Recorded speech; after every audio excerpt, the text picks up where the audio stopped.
Well, the fans were all sorts of people. There were a lot of expats from a variety of countries because our players come from over 20 countries. They're the world's best hockey players. But there were a lot of Chinese people there who were learning about hockey. And the best way to learn about hockey in the first instance is to see it in person, because there's no better sport in person than hockey. Do you expect to have more exhibition games in China? That's the plan. We have a lot of work to do. Obviously, we want to work with the government. That's priority number one. But also, we have to work with our Players Association to make sure we can button down everything to everybody's satisfaction. But based on the reception that we got, the energy in the building, the way the crowd was reacting to the game, we think it would be great to come back. And given that, how far away are we from seeing the NHL have regular season games in China? I think that's a possibility. I think we need to build one step at a time. Playing a game, preseason game in Shanghai and then in Beijing was a great start.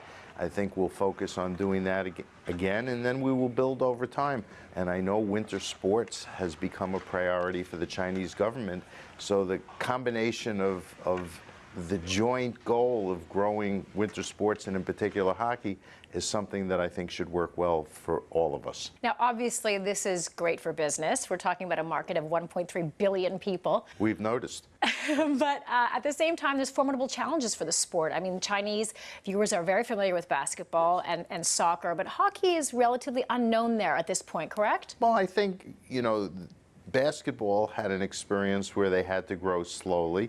I think having a world-class player like Yao Ming helped fuel their growth.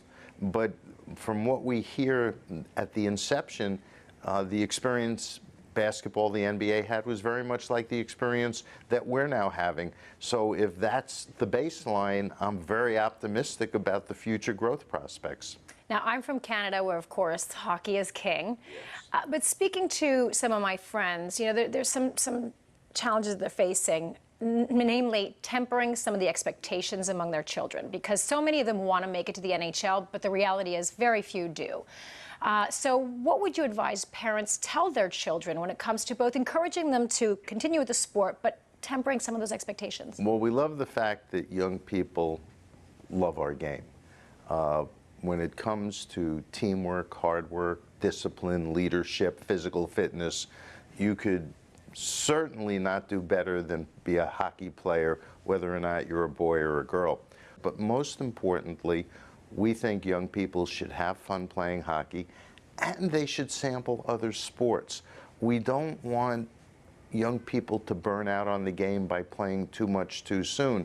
So, you know what, it's great if you're a wonderful athlete and you have the skills to make it to the NHL, but enjoy your childhood and play as many sports as possible. Another concern among some parents, of course, is head injuries, particularly now that we're seeing more reports coming out linking head injuries to CTE.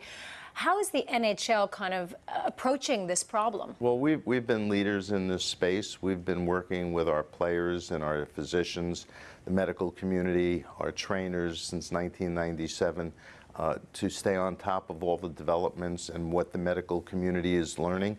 And when it comes to treatment, diagnosis, we know, all of us, more than we did just years ago. And so it's important that there's education, and that if somebody sustains a concussion, that it's treated appropriately. And in particular, you're not rushing players back too quickly. And how do you make the sport safer? What we do is we educate with rule changes. We make equipment and the environment as good as possible, and we make our players and younger players understand the types of plays that are hockey plays and the types of plays that we want to get out of the game. And our players are making different and better choices on the types of physical contact they have, and that's been an evolving process. Now, some people say this sport is going to have to dramatically change, though, to make it legitimately safer. Do you agree with that? I think the sport is safer than it's been. We're taking all sorts of steps in that direction, but we do have a physical game played in an enclosed environment. I think what we do at the professional level isn't necessarily what 5- and 6-year-olds should be doing, but Hockey Canada and USA Hockey do a good job of deciding what's right for young people.